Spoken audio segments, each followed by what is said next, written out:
La parole est à Monsieur Yannick Kerlebot.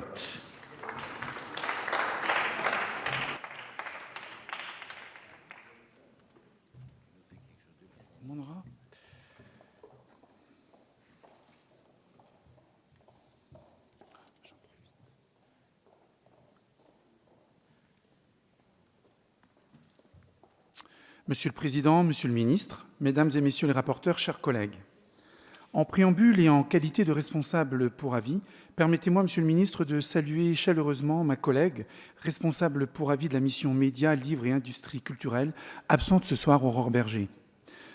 Occasion de souligner son implication dans le rapport qu'elle a rédigé avec Pierre-Yves Bournazel sur la réforme de la régulation de l'audiovisuel à l'ère du numérique. Nous espérons que ces préconisations seront entendues dans la loi annoncée pour 2019. La mission média du PLF 2019 démontre la cohérence de la politique portée par un État qui investit. Les crédits de la mission augmentent de 4,7%, soit de 27 millions par rapport à 2018. Cette stabilité est un signal fort du gouvernement et de la place qu'il accorde au pluralisme des médias, aux livres et aux industries culturelles. La réforme de notre audiovisuel public est bel et bien lancée. Ses missions, plus de numérique, plus de proximité, plus de programmes tournés vers notre jeunesse. Pour 2019, si les ressources de l'audiovisuel public baissent, elles s'inscrivent dans un reparamétrage global du budget qui n'enlève en rien l'ambition de conserver la mission de service public. Comme le préconise le rapport Berger-Bournazel, notre préoccupation sera de voir sanctuariser les investissements dédiés à la création et notamment dans le domaine de l'animation. Enfin, sur les enjeux de régulation, l'Assemblée a souhaité prendre un temps d'avance et sera à vos côtés pour casser les asymétries réglementaires. En 2018, nous avions pu proroger le crédit d'impôt en faveur de la production phonographique. L'industrie musicale s'en est pleinement saisie. Initialement créée pour soutenir une industrie en difficulté, les impacts du dispositif sont allés au-delà, notamment en matière d'emploi, comme l'ont montré les évaluations. Nous notons la stabilisation des moyens alloués au bureau export, pour lequel nous avions obtenu une augmentation l'an passé.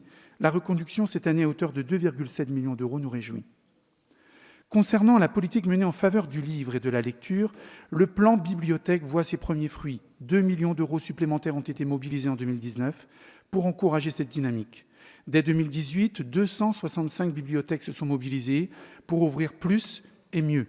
L'objectif de 200 bibliothèques est donc déjà dépassé. Les crédits de la mission culture avec 2,7 milliards d'euros, soit une augmentation de 0,7% par rapport à l'an passé, sont ceux d'un budget non seulement préservé mais conforté. Notre groupe a retenu 2 axes essentiels à ce budget, une volonté politique d'offrir un accès à la culture pour tous et un encouragement à la cohésion sociale porté par une politique volontariste d'irrigation des territoires. Citons le plan national ambitieux, EAC, enseignement artistique et culturel, qui entend permettre d'ici 2022 à 100% des écoliers de disposer de 2 heures de pratique artistique par semaine. L'accès à la culture pour tous, c'est aussi le Pass Culture, application mobile géolocalisée pour nos jeunes de 18 ans. Mais nous retenons, Monsieur le Ministre, particulièrement que ce budget entend valoriser l'offre culturelle des territoires et lutter contre les zones blanches du service public culturel. Le plan Culture près de chez vous apporte une réponse en mettant les artistes sur les routes de France et en veillant à la mobilité des œuvres.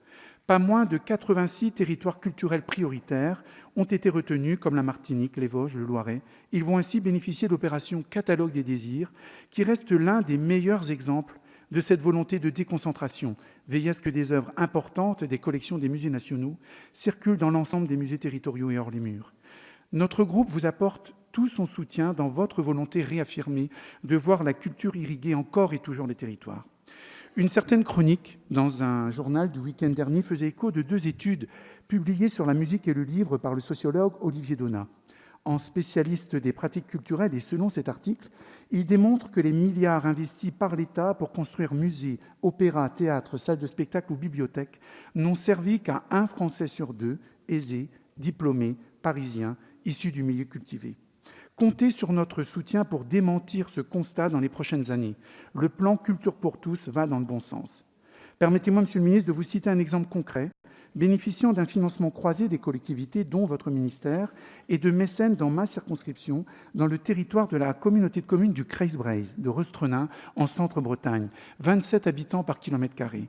Demos, Le dispositif d'éducation musicale et orchestrale à vocation sociale y est étendu cette année pour la première fois en milieu rural. 105 élèves de primaire de 7-8 ans n'ayant pas de pratique musicale engagés avec leur famille dans un dispositif de 3 ans avec le Conservatoire de Brest et la Philharmonie de Paris. 3 heures d'apprentissage musical par semaine, mise à disposition d'instruments, découverte de la musique, notamment par la danse, et incitation à poursuivre une pratique musicale à l'issue du dispositif en permettant à chacun de conserver l'instrument prêté.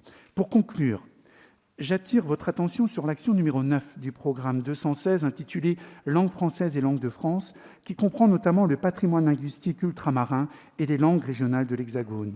0,2% du budget culture 2019, cette action doit pouvoir être revalorisée, Monsieur le Ministre, car si la France est une et indivisible, elle doit concevoir le divers dans son sein. Comme aime à le dire mon collègue vice-président en charge de la culture au Conseil régional de Bretagne, Jean-Michel Le Boulanger, l'unité dans la diversité. Une France adaptée aux identités composites qui la constituent, basée sur les droits culturels des personnes qui la composent, c'est une France qui en ressortira renforcée.